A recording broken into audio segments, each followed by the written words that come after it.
Ánimo. Estamos iniciando la semana. Bueno, hoy vamos a informar sobre una decisión que hemos tomado, considero importante, llena de simbolismo. Hemos tomado la decisión de que deje de ser prisión la isla madre, la isla María. Es un penal que data de la época de Porfirio Díaz, 1905. Y pues es la historia de castigos, de tortura, de represión a lo largo de más de un siglo. Hubo en esa isla un tiempo en que se buscó la readaptación mediante el trabajo, la educación, el bienestar. Cuando estuvo a cargo de ese penal el general Francisco J. Múgica, de 1928 a 1932, se avanzó mucho, fue un ejemplo a seguir para la readaptación social, pero luego volvió a ser un penal infame. Ahí estuvo preso José Revueltas en 2 ocasiones. Esa fue la inspiración para escribir esa gran novela, Muros de Agua, que publicó por primera vez en 1941.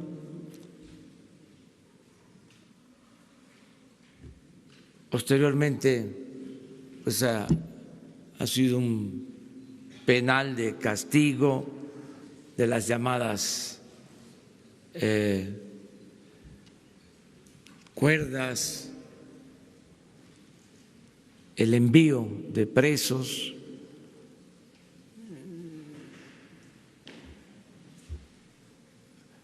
violación de derechos humanos, el último motín se presentó en el 2003 porque se sobrepobló la isla con 8,000 reclusos. Ahora hay 600 presos de baja peligrosidad. Vamos a liberar a más de 200 porque ya cumplen con lo que establece la ley,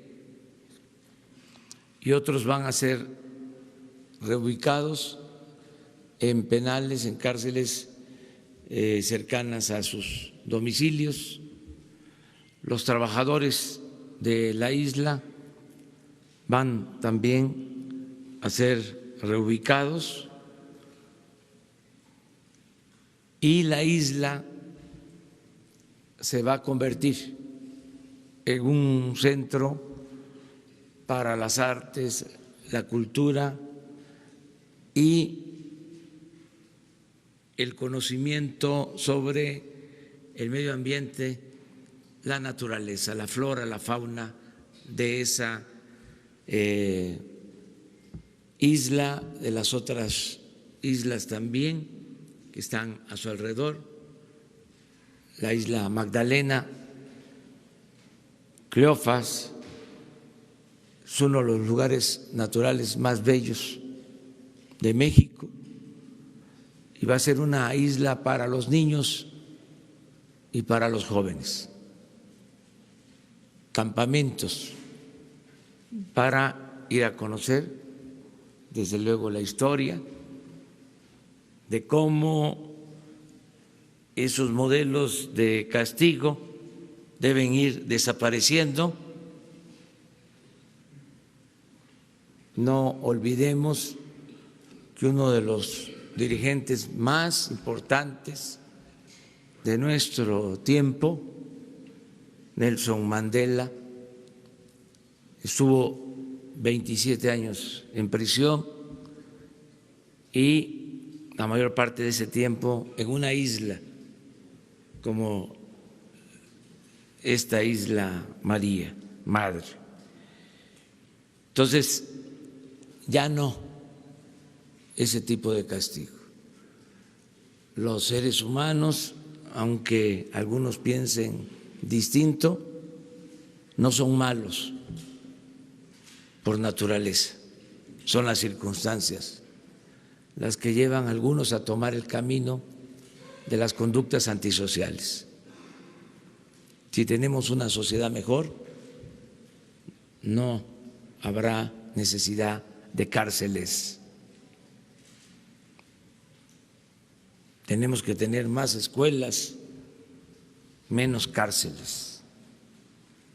Por eso, ayer viajamos a las Islas Marías, me acompañaron el secretario de Seguridad Pública, el secretario de la Defensa, el secretario de Marina, la secretaria de Medio Ambiente, me acompañó el secretario de Turismo, el responsable del sistema penitenciario, el subsecretario de Gobernación, encargado de Derechos Humanos, y los gobernadores de Nayarit y Sinaloa.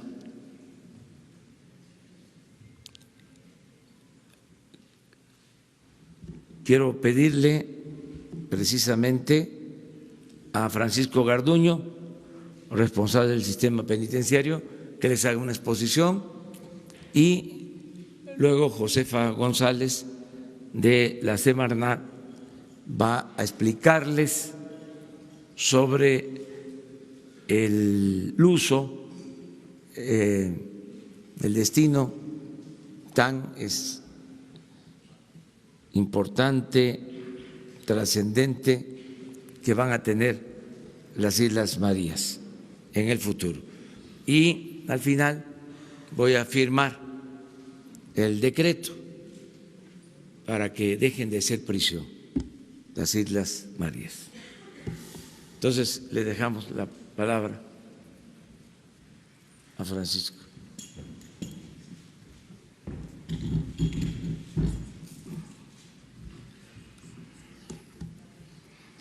El día de hoy se inicia una etapa más en estas Islas Marías.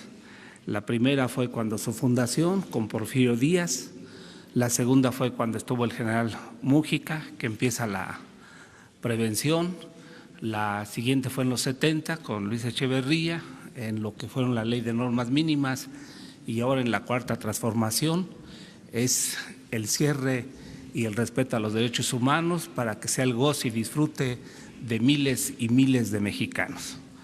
En este caso ya el señor presidente acaba de señalar los antecedentes, nada más complementarlos y señalar que en 1905, por decreto del presidente Porfirio Díaz, las Islas Marías se destinaron al establecimiento de la colonia penal. Era la tendencia de hacer islas en estos territorios alejados de los continentes. Era una corriente que en Francia tenía la Guayana Francesa, aquí donde estuvo Papillón, esa película que ustedes recuerdan, en Alcatraz, y era similar a esa tendencia.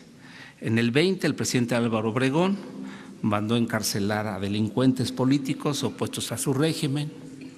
En el 39, el presidente Lázaro Cárdenas firmó el decreto para que el penal quedara bajo la responsabilidad de la Secretaría de Gobernación. Durante la década de los 40 y 50, llegaron a las Islas Marías las primeras familias de los presos a vivir con los sentenciados. En el 50, en la década en la que se confinaban los horrores más peligrosos, surgiendo el mito de la prisión más cruel e inhumana. En el 70, con el presidente Luis Echeverría, que visitó el penal y ordenó convertirlo en un modelo de readaptación social. En 2010 se destinó el archipiélago formalmente como un complejo penitenciario. En 2011 se incorporaron los 4 ceferezos, hay 4 adentro de la isla madre, solamente una isla es la que está ocupada por los ceferezos, las demás siguen sin habitar, siguen vírgenes, y es el ceferezo de Bugambilias, el Aserradero, la Laguna del Toro y Morelos. Está ocupada actualmente por PPLs, o sea, personas privadas de su libertad, con seguridad media y alta, circunstancia también que favorece la habitabilidad de las islas, toda vez que también en el 2014 se dio un motín, había un sobrecupo casi de 8,000 y se tuvo que deshabitar y bajar la población de los internos. Los personajes más relevantes que han estado en los ceferezos de Islas Marías, el más paradigmático es José Revueltas, de 1922 a 1935, un escritor que más que nada fue aprendido por sus manifestaciones ideológicas. Después también la madre Conchita, por ustedes conocido, que fue el autor intelectual del asesinato de Álvaro Obregón. Pancho Valentino es un criminal que asesinó a un cura y saqueó una iglesia aquí por hoy la colonia Escandón. José Ortiz Muñoz, alias El Sapo, este es uno en aquel entonces de los más sanguinarios, que mató a un migrante cubano de puñaladas. Ricardo Martínez Perea, 2012, fue un general de brigada y es comandante del ejército mexicano. Jorge Hernández Castillo, alias el Caguamas, que ha sido uno de los presos que ha estado mayor tiempo en las Islas Marías, salió únicamente para morir. Los misioneros han hecho su labor, ha estado el padre Trampitas, también conocido por ustedes, quien se encargó de la evangelización, la construcción de un templo católico y los jesuitas son los que mantienen el culto, además de que hay algunas otras instalaciones ecuménicas donde se permite el culto a las religiones. Hay 656 actualmente, mismos que van a ser trasladados a los domicilios más cercanos a su domicilio. Aquí se cierra una etapa, se inicia otra.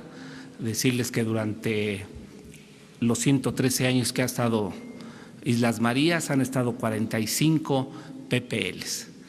Y yo considero que nada más en un año pueden asistir a las Islas Marías como campamentos de educación ecológica, más de 50,000, que el costo-beneficio para el disfrute de esta área natural protegida tendrá que ser pues considerado y evaluado en este tránsito de acabar con un sistema penitenciario e iniciar una etapa diferente en esta casualmente cuarta transformación y cuarta etapa en Islas Marías.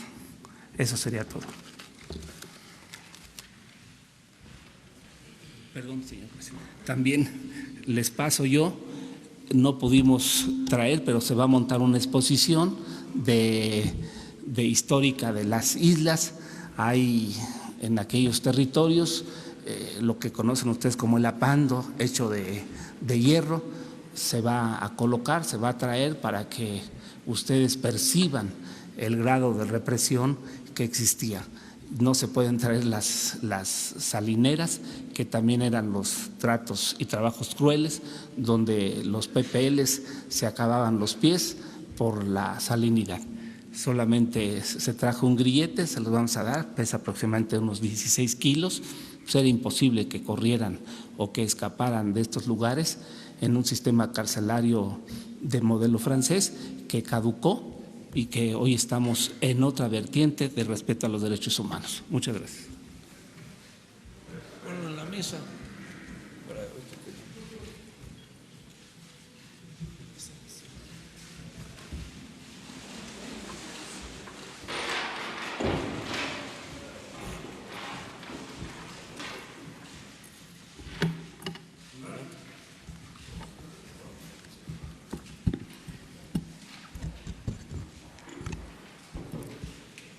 Muy buenos días.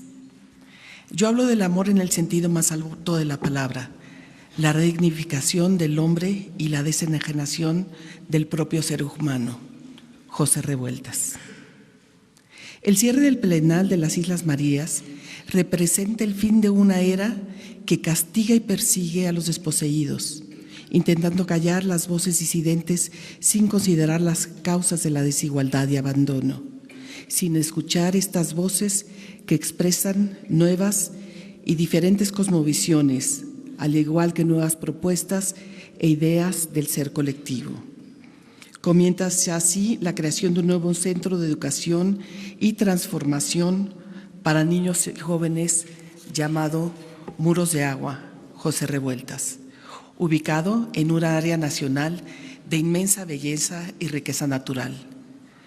Son las islas que tienen un gran valor por sus especies endémicas de flora y fauna con peculiaridades específicas de estos ecosistemas. En Muros de Agua, José Revueltas, recibiremos en campamento a niños y jóvenes mexicanos con programa de cultura y ética ambiental y cultura y ética social, fortaleciendo a nuestras nuevas generaciones con esquemas de amor, cuidado y respeto de la naturaleza, con valores sociales en un nuevo mundo, donde la justicia social y el respeto a la otredad se convierten en realidad. Siendo así una cuna de transformación profunda con un nuevo esquema de pacificación social. Será en este espacio habitado por infinidad de niños y jóvenes, aquellos jóvenes que sus ojos jamás han visto el mar, no conocen su olor, no han tenido el privilegio de tocarlo, sumergirse en él y probar su salinidad. En este entorno ofreceremos talleres transformativos que dejarán semillas en las almas de nuestros hijos y nietos, que germinarán con el tiempo cuando se conviertan en hombres y mujeres, patriotas mexicanos, que aman a México y lo protegen. Crecerán como ceibas fuertes y sanas, con nuevos paradigmas de compromiso, amor y respeto. Tendremos a los jóvenes universitarios haciendo sus prácticas profesionales, creciendo y consolidándose y fortaleciéndose como nunca lo habían hecho. Será un espacio de reconciliación histórica de las personas privadas de la libertad que la han habitado y un sitio de esperanza para las generaciones por venir. Este proyecto lo estamos materializando y será un ejemplo mundial de reconciliación y esperanza para nuestros niños niñas y jóvenes.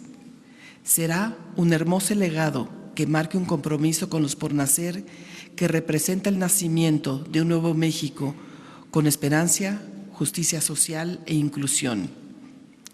Dentro del ámbito de cultura y ética ambiental, ofreceremos a nuestra infancia y juventud oportunidades y actividades de senderismo, avistamiento y monitoreo de fauna silvestre. Tendremos también estudios socioambientales para poder entender un esquema biocultural de convivencia sana y armónica del ser humano y el medio ambiente, con un entendimiento de desarrollo sostenible y prosperidad social. Dentro del esquema de cultura y ética del ser, incluiremos actividades como estudios literarios de Muros de Agua, entre otra literatura mexicana, para comprender la importancia de nuestros escritorios, entender la importancia de la libertad, generar compasión y empatía desde la infancia. También tendremos actividades de teatro, escritura creativa, arte transformativo, que ayudarán a hacer introspección y vivir el arte como un agente transformador a nivel personal y social. Siendo el deporte un factor fundamental en el desarrollo humano, tendremos también actividades deportivas y esparcimiento al aire libre. En este proyecto contamos con el trabajo de instancias federales como la Secretaría de Cultura, Secretaría de Marina, CONACYT, Secretaría de Gobernación, Educación Pública y Deporte, universidades y tecnológicos a todo lo largo del territorio, al igual que con los estados de la República. Grande es el reto, pero más grandes son las posibilidades de crecimiento armónico de las nuevas generaciones que vienen y que están por venir. Muchas gracias.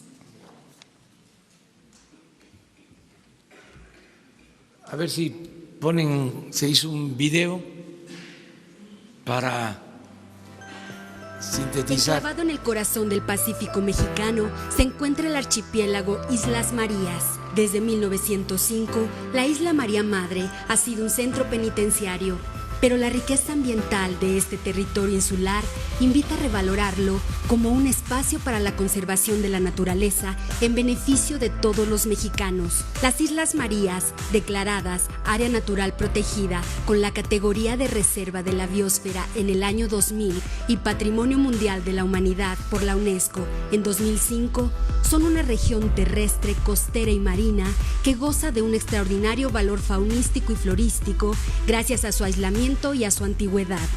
Con el espíritu de la Cuarta Transformación, el Gobierno de México trabaja en rediseñar la utilidad de estas islas para convertirlas en un espacio de conservación, educación ambiental y formación de niños y jóvenes, regeneración y esperanza. La infraestructura existente se adaptará para convertirse en el Centro de Educación Ambiental y Capacitación de Niños y Jóvenes, Muros de Agua José Revueltas. Allí los niños y jóvenes de México interactuarán de cerca con la naturaleza y desarrollarán actividades como talleres de artesanías, cultura y encuentros para el rescate de la sabiduría tradicional, capacitación en técnicas de supervivencia y monitoreo de flora y fauna, conocimiento de la historia natural de México, participación en senderos interpretativos, terrestres, marinos y culturales, desarrollo de actividades didácticas en granjas autosustentables. La Semarnat, a través de la Comisión Nacional de Áreas Naturales Protegidas y en coordinación con otras dependencias del Gobierno de México, recupera espacios naturales para el desarrollo sustentable del país. Gobierno de México. Muy bien, pues ahora vamos a firmar el decreto.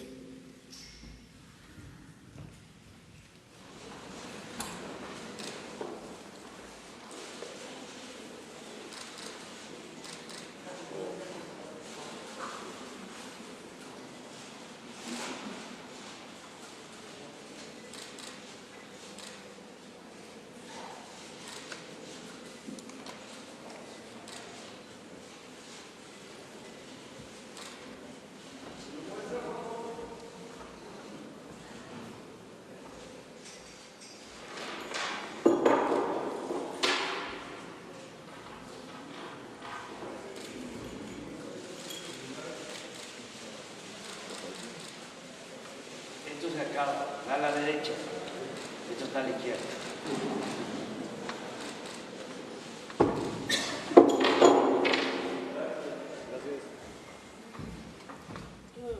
Muy bien, pues esta era la información y abrimos la sesión, como siempre, de preguntas y respuestas.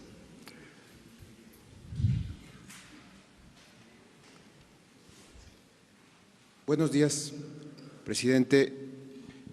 Aprovechando que está el responsable del sistema penitenciario aquí con nosotros, me gustaría que nos hiciera alguna reflexión sobre el estado en el que se encuentran el sistema penitenciario federal. Conocemos de sobra algunas de las anécdotas y experiencias que hablan pues de las corruptelas y de cosas anómalas que han ocurrido en el pasado. Si nos pudiera ofrecer alguna reflexión sobre este asunto.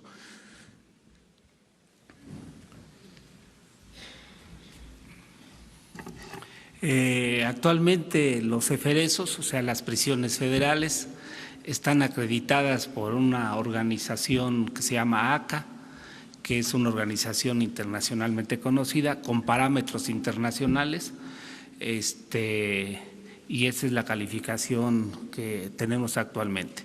La Comisión Nacional de los Derechos Humanos también en su diagnóstico 2017 hizo algunas observaciones sobre autogobiernos, se le dio solución y también hay una calificación, por ejemplo, en Islas Marías de no violación a los derechos humanos. Para evitar este tipo de actos, lo que se convino con la Comisión de los Derechos Humanos fue que haya un ombudsman en cada uno de los eferesos para que preventivamente se esté resolviendo estas quejas. El problema de la percepción es que no hay la diferencia del colectivo nacional relativa a lo que son los eferesos, los federales, de los estatales. Lo que sí creo que se debe de hacer es que invertir en una nueva infraestructura de los eferesos en los estados a fin de evitar este tipo de cosas. Ejemplo Topo Chico, pero esperamos nosotros apoyar con el traslado de PPLs de riesgo federales a fin de priorizar la capacidad y también apoyar a los estados en la administración de los sistemas carcelarios. En cuanto a la extorsión, corrupción, está abierto las quejas con los ombudsman o bien con la función pública o bien con la fiscalía. Nosotros no tenemos problema alguno en relación que se investigue cualquier anomalía, cualquier queja en relación al comportamiento y a la gobernabilidad con dignidad que se den en los eferesos.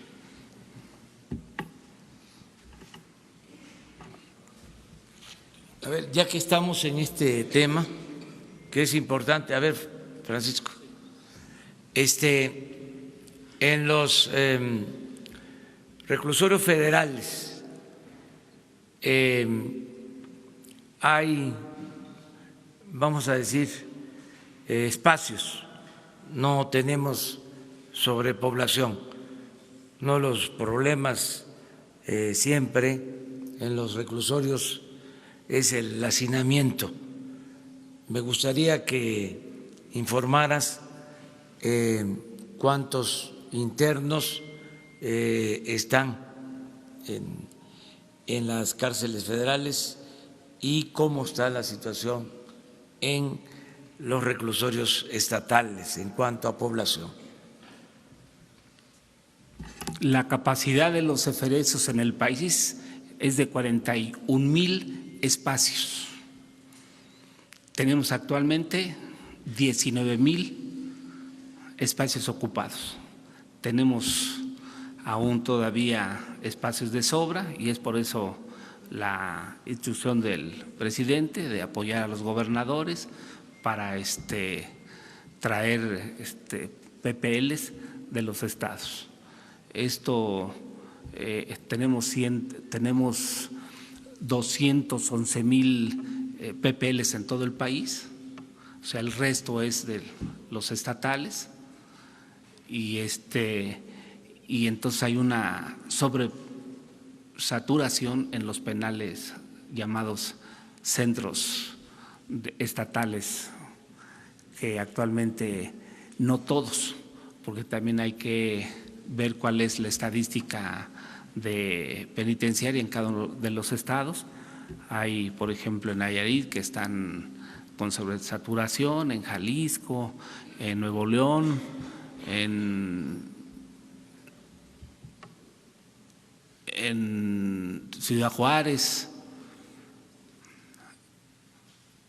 de los que tienen una hay unos que también guardan aún espacios y mantienen una política y una estabilidad a pesar de que no han llegado al tope de la capacidad de reclusión de estos.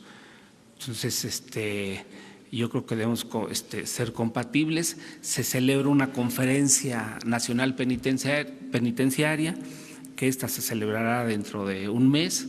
En esta participan todos los responsables de los sistemas penitenciarios cerezos y ceferezos, y ahí, como políticas públicas, se aterrizan y se ven lo que haya convenido los secretarios de Seguridad Pública de los estados, y en el sistema penitenciario darles también seguimiento, acordar protocolos, acordar apoyos de apoyos fiscales para sus proyectos del sistema penitenciario, y ahí se debate y se acuerdan políticas generales a fin de concertadamente iniciar políticas. Esto es también muy reciente, de acuerdo con el sistema oral y también con la ley de ejecución penal. En este caso, anteriormente la autoridad del sistema penitenciario es quien tenía la atribución total de la administración de los PPLs, actualmente no. Nosotros somos una autoridad ejecutora y el juez de control es la autoridad ordenadora. Está judicializado y entonces hay equilibrios en las tomas de decisiones de estos sistemas, razón por la cual también es un mecanismo de control del sistema judicial dentro de los sistemas penitenciarios, y ellos son los que deciden en veces cuál es la ubicación y dónde debe estar un PPL, ya sea en el proceso de investigación o procesal, o bien una vez que se dicta la sentencia, dónde debe compurgar esta. Entonces, este es el sistema, está en una página de internet, la información en el sistema penitenciario. También ustedes tienen el acceso a la estadística del INEGI y a otros sistemas estadísticos que llevan el comportamiento de los PPLs de reciente información. Casi cada mes se está cambiando, porque así como ingresan, también así salen.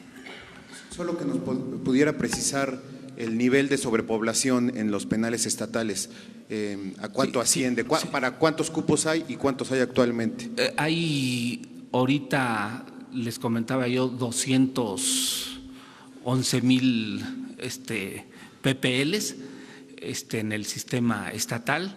Entonces hay una sobresaturación. Ellos tienen una capacidad de casi 200,000 internos. Lo demás, los 19 son presos federales, que o bien que no sean presos federales, pero que sean PPLs del Foro Común, pero por su peligrosidad o por estar vinculados a delitos de mayor riesgo, son trasladados a reclusorios de máxima seguridad, como son los que se administra el gobierno federal. Bueno, y presidente, yo tengo una pregunta para usted, es de otro tema, pero aprovechando la oportunidad, en los últimos días ha mencionado esta postura de retirar dinero, retirar financiamiento a las organizaciones sociales.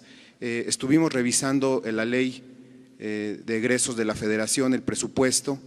Hay dinero, mucho dinero destinado a la Secretaría del Bienestar y específicamente a una institución que se llama Indesol. Este instituto tiene un programa que se llama Coinversión Social. Lo estuvimos revisando, tuvimos algún acercamiento con delegados, con funcionarios de diversos estados y se nos refiere que sigue funcionando este programa de coinversión social que está destinado a otorgar recursos a las organizaciones sociales. La pregunta es, ¿qué va a pasar con este programa que tiene ese enfoque? Porque además sabemos que era utilizado por gobernadores, por esposas de gobernadores, por delegados y responsables de ese programa para atraer recursos. ¿Qué va a pasar con este, presidente? Miren, ya di a conocer hace 2 días un memorándum, una circular para que no se transfieran recursos del presupuesto a organizaciones sociales, a sindicatos, a organizaciones de la llamada sociedad civil, ONGs, a asociaciones filantrópicas que llevan a cabo acciones en beneficio de personas. Ya nada de eso se va a permitir. Todo el apoyo del gobierno, el ejercicio del presupuesto, se va a entregar de manera directa a los beneficiarios. Y es parte de la reforma administrativa que estamos llevando a cabo. Y tiene razón en lo que dice. Existe este instituto que maneja recursos con ese propósito, ya no va a tener estos fondos porque la gente está recibiendo los beneficios de manera directa. Ahí en lo que era la Sedesol, por ejemplo, hay un instituto para la atención a personas con discapacidad. La verdad, un aparato administrativo con muy pocos fondos. Ahora las personas con discapacidad están recibiendo 14,000 millones de pesos. Entonces, ¿para qué el organismo? Hay otro organismo ahí mismo para la atención a adultos mayores, aparato administrativo. Los adultos mayores ahora van a recibir este año 120,000 millones de pesos. Sin embargo, en todas las dependencias, todas las secretarías, existen estas oficinas.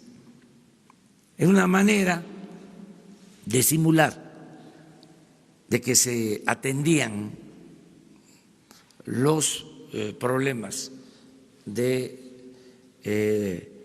los grupos vulnerables, de la gente necesitada. Pero era pura simulación. El gobierno estaba convertido, en el mejor de los casos, en una universidad. Todo era testimonial, todo era de laboratorio, todo era experimental. Era para tener un programa en beneficio de muy pocas personas y con mucho gasto administrativo. Entonces, todo eso se está eliminando. Son menos los programas, pero con impacto general, colectivo, que el apoyo llegue a todos y que el gobierno no esté ensimismado, porque el presupuesto se lo consumía el mismo gobierno. Para cada organismo de este tipo, director general, subdirector, jefe de departamento, encargado de proyecto, asesores, vehículos, choferes, seminarios al extranjero. Había que ir a ver a Francia, ¿no?, a París, qué avances llevaban en distintos temas, y ahí se iba todo el presupuesto, no le llegaba al beneficiario, era una pantalla nada más, una simulación, y así en todo. Entonces, por eso tomamos la decisión, se termina y tienes razón, ya no van a haber esos recursos, ya existe un memorándum con este propósito y aplica parejo, no es nada más para un sector de la población, sino para todos los sectores de la población. Estamos buscando la manera, por lo pronto, de reducir considerablemente el gasto, la inversión de estos organismos. Es como los organismos autónomos, es lo mismo, fue una gran farsa, que por cierto ya tengo la información y hoy se las vamos a entregar, de que sí existe conflicto de interés en el caso del presidente de la llamada Comisión Reguladora de Energía. Sí existe y hoy vamos a entregar los documentos y no debería de estar ahí. Y no es porque nos cuestionó, no, es más profundo el asunto. Es que se engañó al pueblo de México haciendo creer de que se necesitaban instancias autónomas de expertos, independientes, porque el gobierno no podía atender los asuntos relacionados con la Comisión Federal de Electricidad y con Pemex. Entonces se crearon todos esos organismos de personas, no generalizo, pero en la mayoría de los casos subordinados a una manera de pensar, a la política de privatizaciones. Y por cierto, no está de más que se busque en el diccionario qué es privatizar. La definición es trasladar lo público a particulares. Esa fue la política que se aplicó en todo este periodo. Y al final de cuentas, ellos mantenían relaciones con los particulares que se beneficiaban de contratos tanto en la Comisión Federal de Electricidad como en Pemex. Entonces, ahora, por suerte, porque parece mentira, pero la suerte sí cuenta, sí interviene. Decía Maquiavelo que se necesitaba virtud y fortuna para la política. La fortuna es la suerte. Bueno, pues por suerte se le fueron venciendo los plazos o renunciaron algunos y se van a limpiar, se van a purificar estas instancias que estaban totalmente al servicio de intereses particulares.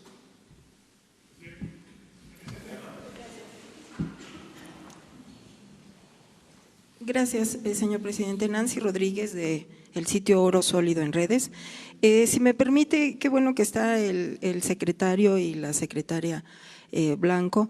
Al secretario, si nos hace favor, si nos podría informar cómo va lo del tianguis turístico, qué empresas son las que van a participar en la organización.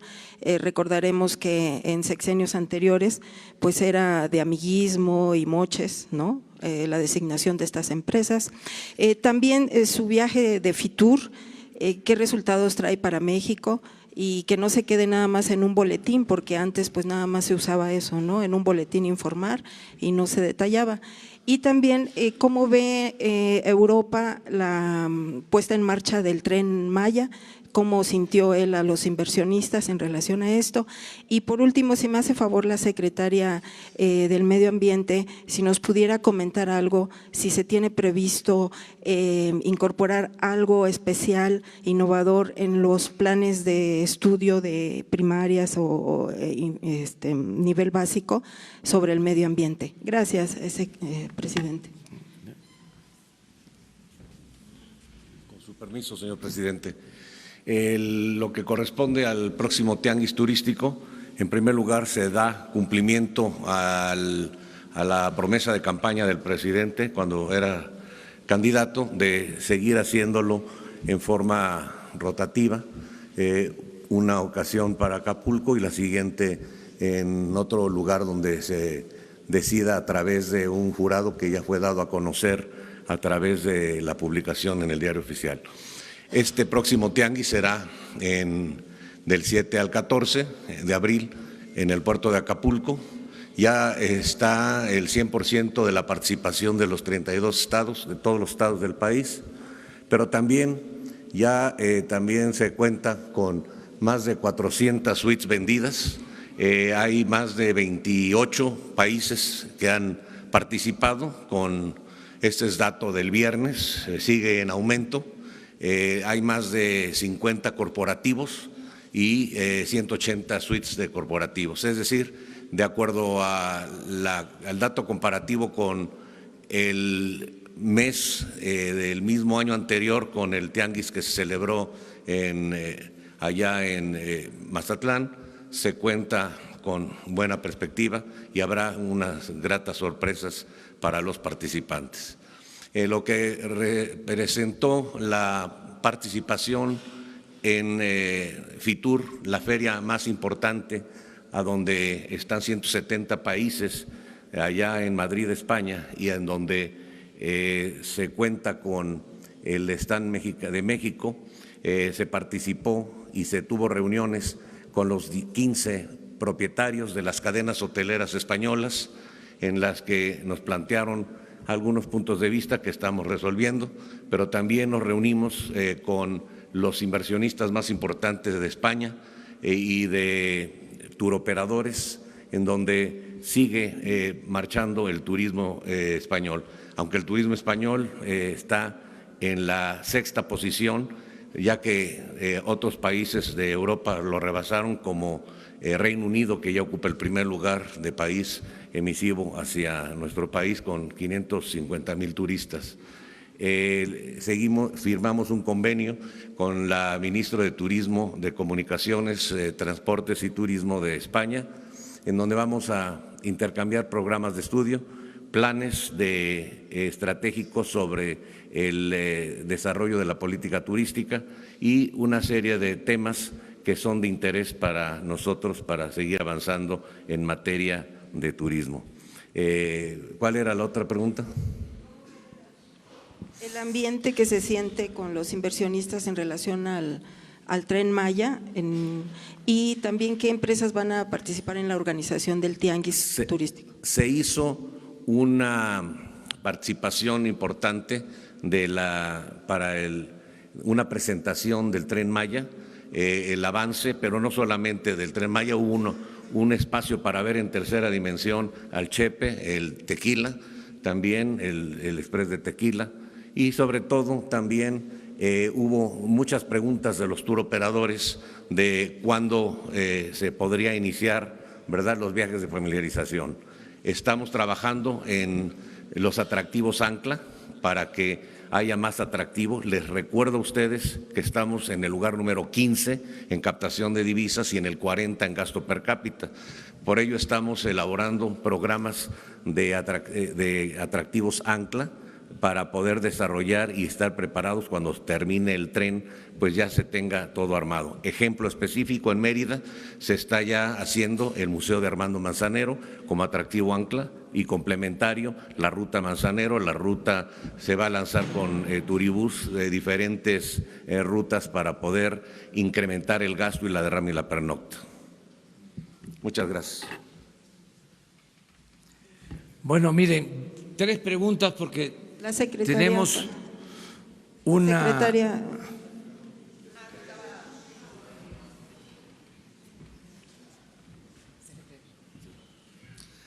Muchas gracias por tu pregunta. El Centro Muros de Agua José Revueltas está conectado y es un trabajo transversal que estamos haciendo entre varias secretarías. Está participando educación, está en cultura, entonces es un trabajo transversal en donde todos tienen que ver.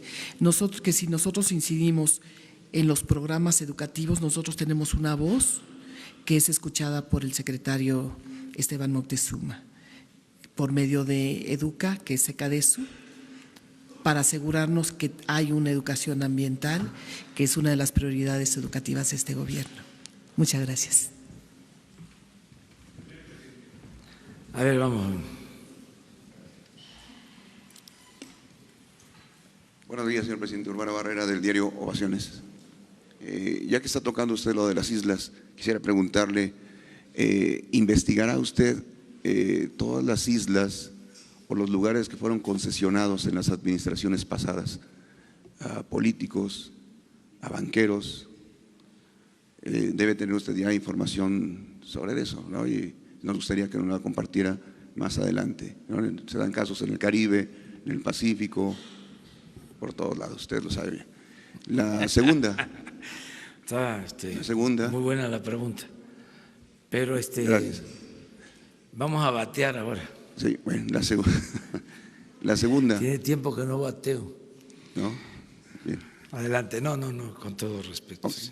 Sí. Vamos a tratar de contestar. Bien. La segunda, si el señor secretario de Comunicaciones ya tiene información sobre lo de Manzanillo, del capitán Héctor Mora. Se ha publicado ya en Manzanillo y se siguen polarizando las cosas.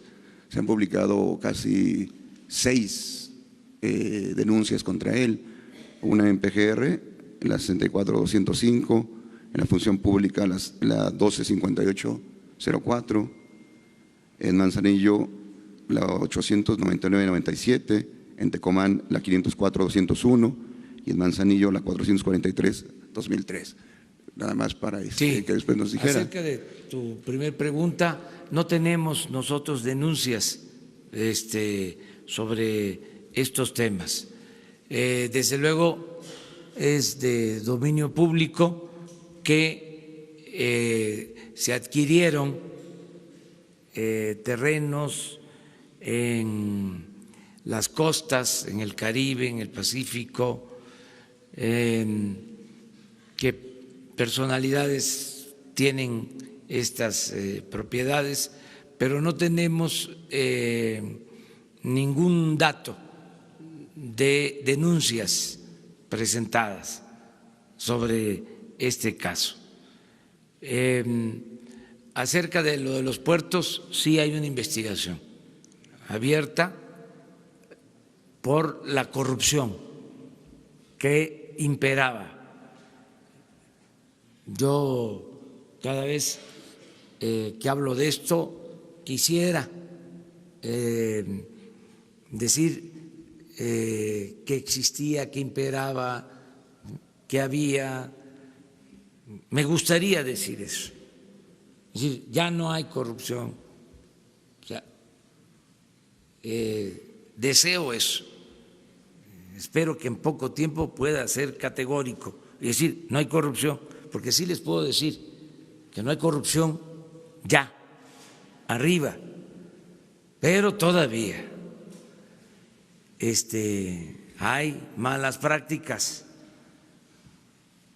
hay toda una inercia, todavía hay algunos malandrines que poco a poco van a ir entendiendo que el gobierno no tiene la misión de robar.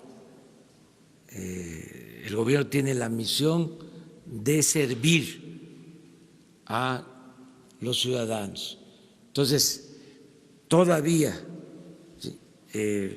estamos limpiando y sí, el compromiso que nadie que tenga malos antecedentes, sobre todo antecedentes de corrupción, va a trabajar en el gobierno. Y estamos esperando que haya resultados acerca de investigaciones abiertas. También no queremos ser injustos, no es la Inquisición, no es afectar la dignidad de nadie. Tiene que haber pruebas, tiene que haber elementos para no perjudicar a ninguna persona. Sí, no tolerar la corrupción, pero con elementos, con pruebas, siempre, en todos los casos. Y la tercera, ya están quejando en el Instituto Nacional para la Evaluación de la Educación. Dicen que le recortó 300 millones, bueno, el Senado le recortó 300 millones de pesos y por lo tanto, pues ya despidieron a 218 trabajadores, 96 empleados operativos, directores y subdirectores en 32 entidades, a 64 directores, a los jefes.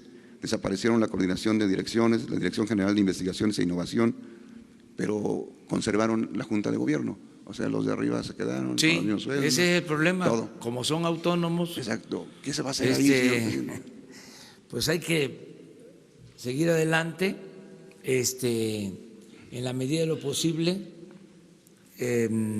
quitando todos estos organismos que son onerosos, no pasan la evaluación. Fíjese la paradoja, los encargados de evaluar no pasan el examen,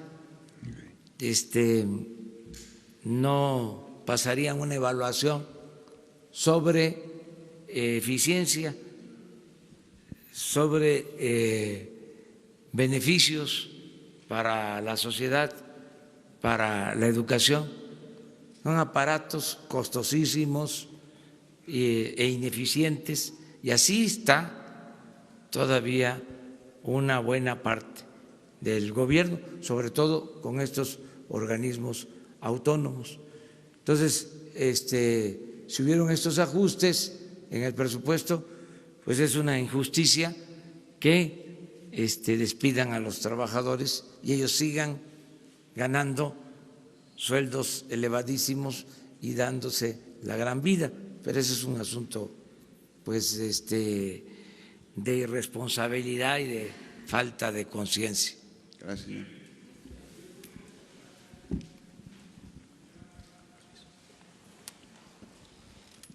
Gracias, presidente. Buenos días. Eduardo García, de la agencia Infocel y del portal Sentido Común.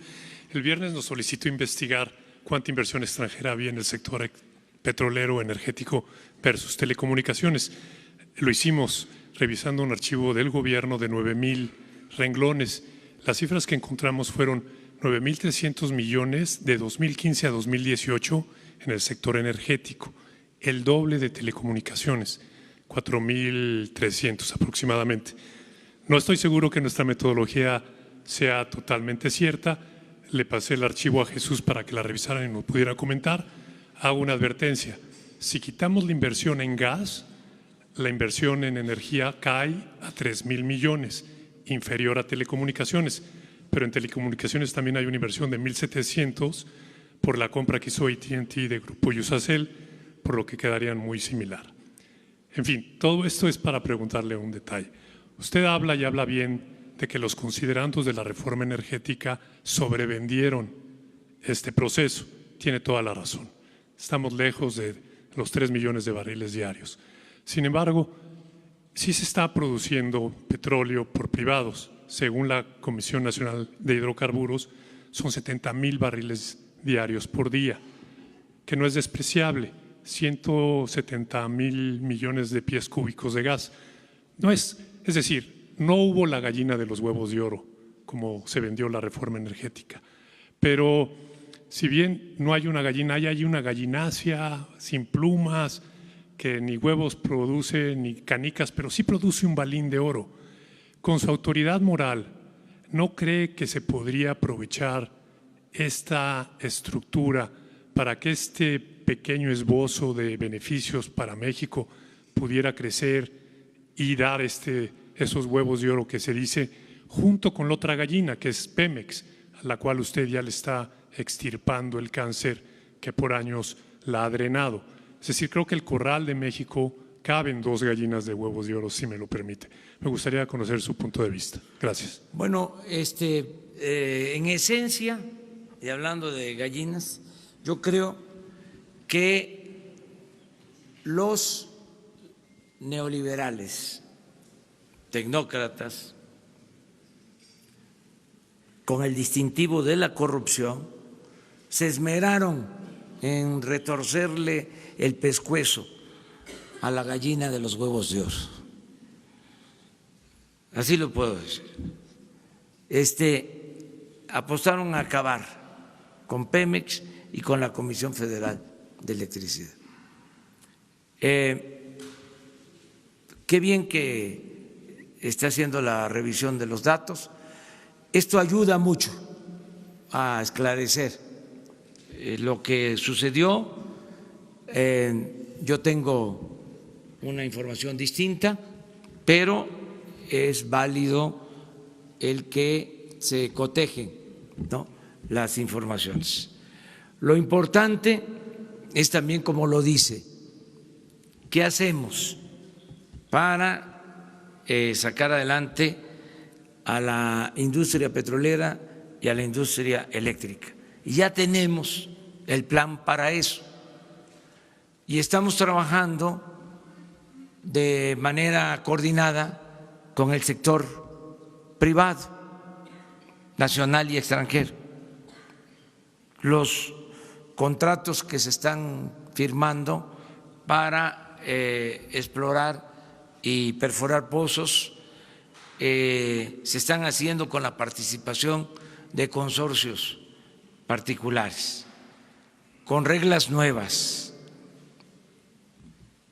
en circunstancias distintas, pero se necesita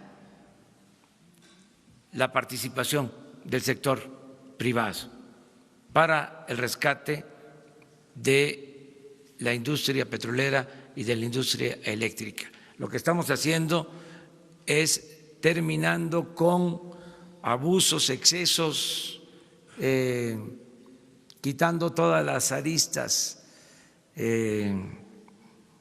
que llevaban a la corrupción o a hacer negocios jugosos solo para particulares y malos negocios para la nación. Entonces queremos que haya negocio para el sector privado, pero que tenga también beneficios el sector público, negocios para la nación. Ese es el planteamiento que estamos haciendo, pero la verdad, aceptando de que están extrayendo a partir de los contratos, como dicen los abogados, aceptando sin conceder 70,000 barriles. Estamos hablando del 4% de la producción. Sí, pero para toda la bulla que hicieron con la reforma energética, es que no se midieron. Tuvo una campaña nacional, internacional, de que con la reforma energética iba a llegar la inversión extranjera a raudales, que iba a incrementarse la producción de petróleo. Bueno, llegaron a decir que iba a bajar el precio de los combustibles y fue todo lo contrario. Entonces, sí puedo sostener que fue un fracaso.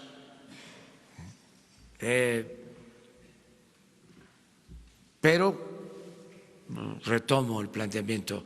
Lo importante es sacar adelante, ¿sí?, a la industria petrolera y a la industria eléctrica, y estamos optimistas que lo vamos a lograr.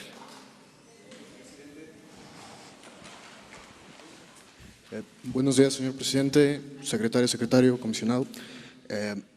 Ya tiene un poco más de una semana, disculpe que me salga del tema, que el Vaticano reconoció más de 100 casos, más de 100 padres involucrados en casos de pederastía aquí en México. Son crímenes abiertos, sin castigar, y primero, si ya se tiene una postura oficial del gobierno ante este caso, si se podría solicitar investigación a la Fiscalía o algo por el estilo, y segundo, si usted, si su gobierno planean involucrarse en estas investigaciones, en estos hechos. Muchas gracias. Bueno, corresponde en este caso a la Fiscalía General informar sobre denuncias que existan. Lo vamos a hacer nosotros para informarles sobre esto en particular. No queremos confrontarnos con las iglesias, así de claro. Necesitamos la unidad nacional, estamos por la reconciliación. Desde luego, si hay un proceso legal, pues no podemos taparlo, no podemos ser cómplices, eso no lo haríamos, pero no vamos a atizar el fuego, en ningún caso. Tenemos diferencias en varios campos, en temas sobre diversidad, en temas religiosos, desde luego en temas ideológicos,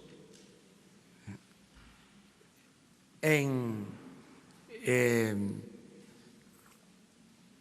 diferencias entre obreros y patrones, todo lo que es una sociedad plural. Entonces buscamos la conciliación, buscamos resolver las diferencias de manera pacífica y no alebrestar, no meterle carga ideológica. Si acaso, lo único que yo digo siempre es lo de liberales y conservadores, porque eso sí es válido, que nos ubiquemos, pero otras cosas no, ni siquiera de comunismo o anticomunismo, fascismo o antifascismo, no. Liberales y conservadores, porque eso es la historia del pensamiento en México y de toda la humanidad. Son las dos grandes corrientes del pensamiento, pero no confrontarnos. ¿Sí? Al mismo tiempo, aclaro, sin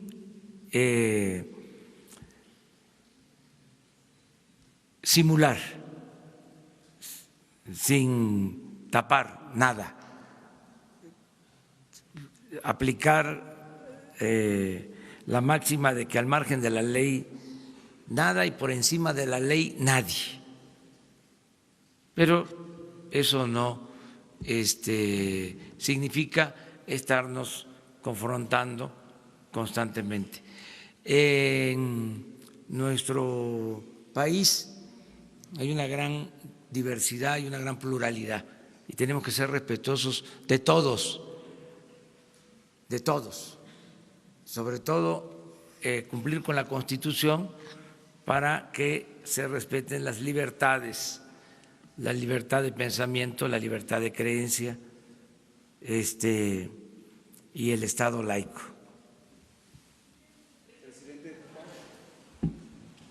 Presidente, muchas gracias. Primero, saber si estas actividades que se van a realizar en las Islas Marías se van a restringir únicamente a educativas y científicas. Esto porque en el programa de manejo está prohibida la actividad turística, si solamente se va a limitar a esto. Saber si el restante de los presos, que son 465, ¿a qué penales federales van a ser trasladados, entendiendo que hay sobrepoblación en los estatales? Y a partir de cuándo comenzaría a hacerse esta reestructuración y movimiento de las personas en reclusión. Gracias. Sí, ya a partir de ahora yo tuve con ellos una reunión con algunos reclusos y también con el personal, con custodios en la isla. Ayer hablamos de esto. Como se informó, hay alrededor de 600 privados de su libertad. De esos 600 hay como 200 que ya pueden ser liberados. No descartamos la posibilidad de reducción de penas. En general, no se trata de presos, vamos a decir, peligrosos. Hay ya también un trabajo que han venido haciendo para la reducción de penas, hay actividad cultural, artística, productiva. Tienen, por ejemplo, granjas para la producción de camarón, talleres de pintura, hay muralismo. Ayer escuchamos un pianista extraordinario, también que un proceso de reinserción. Entonces, es tomar en cuenta todo eso. Es la instrucción que tienen los responsables, desde luego en el marco de la ley, pero sí podemos nosotros reducir penas y reubicarlos en sus estados.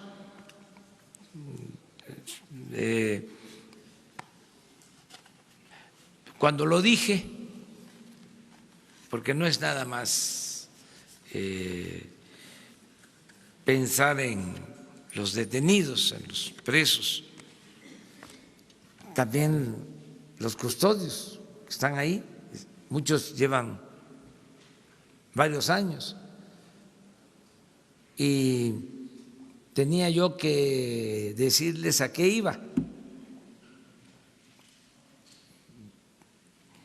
Se hizo la ceremonia y no estaba contemplado de que hablara, pero dije, de una vez, vamos a decirles de que ya no va a ser prisión la isla. Y les expliqué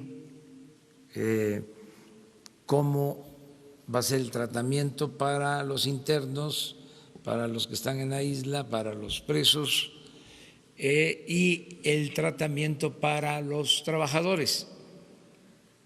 Y al final hubo aplausos. Es decir, no fue mal vista la decisión. Y va a ser una isla para la libertad, para la recreación, para el disfrute de la naturaleza, el cuidado, el amor a la naturaleza, campamentos. Estamos pensando, eso posteriormente se va a dar a conocer, de viajes que se puedan hacer. La pista en la isla madre solo permite el arribo de aviones de hélice, de modo que son aviones para 40 personas, cuando mucho, o en promedio. Esa es una posibilidad. Ahora sí que es casi un salón de clases, que puedan ir estudiantes. Hay que ver si pueden ir de primaria con sus padres, secundaria, preparatoria, buscar un mecanismo que en las escuelas particulares donde se tiene posibilidades puedan pagar una cantidad que permita, estando ellos conscientes, los niños, los padres, que permita apoyar a niños de escuelas públicas para que no se les cobre a los de escuelas públicas, buscando ese equilibrio. Lo otro es viajar en avión comercial a Mazatlán y en barco hacer la travesía a la isla. En este plan interviene la Secretaría de Medio Ambiente, pero también la Secretaría de Marina, y ellos tienen ya cuando menos 2 aviones con estas características que se requieren, y tienen también un barco. Entonces, muy pronto vamos a empezar a que se visiten las islas. Desde luego va a haber todo un proceso de reconstrucción porque fue muy afectada por el huracán, se va a mejorar mucho y pronto, yo espero que desde luego este mismo año ya empiecen los campamentos para ir allá, y estamos pensando también en adultos mayores, en ancianos respetables que puedan estar allá. Hay instalaciones que se van a utilizar y desde luego se quiere mantener todo lo histórico para que haya también la enseñanza sobre lo que eran las prisiones anteriormente.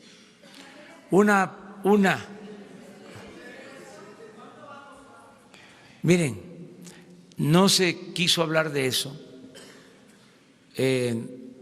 porque no es un asunto muy trascendente. Les puedo decir que van a haber ahorros. Se calcula que podemos tener un ahorro de 700 millones de pesos por los costos que significa mantener este penal. Pero eso lo tenemos en el análisis, pero no quisimos darlo a conocer porque no es lo más importante. El meter a estas personas que no son de alta peligrosidad, de pasarlos de estar en una isla, de estar finalmente en un ambiente, a un reclusorio estatal donde son universidades del crimen. Esta es una duda que me surge porque justamente en el punto no final… No van a ser reclusorios estatales, son federales, por eso la pregunta. Tenemos espacio y el plan de readaptación de las Islas Marías es el plan que se está aplicando en todos los penales federales. ¿Ya empezó el desalojo de los internos o cuándo va a empezar? No me gusta la palabra desalojo. Bueno, nada por la fuerza. El traslado. Todo no, por el la traslado. razón y el derecho. Me refiero al traslado. No, todavía. Ayer empieza? Apenas lo dimos a conocer. Ahorita estamos firmando el decreto y es un proceso de absoluto respeto a los derechos humanos. Les diría que es un homenaje a todos los presos del mundo y a dos presos distinguidos, ejemplares, extraordinarios, José Revueltas y Nelson Mandela. Y es también un reconocimiento a los derechos humanos. Muchas gracias. Gracias. Nos vemos mañana. Gracias.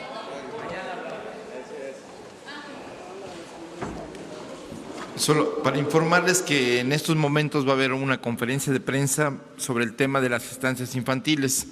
Está la secretaria de Bienestar y la subsecretaria. Ahorita mismo, porque como hay varias actividades, va a ser aquí, así que no se muevan.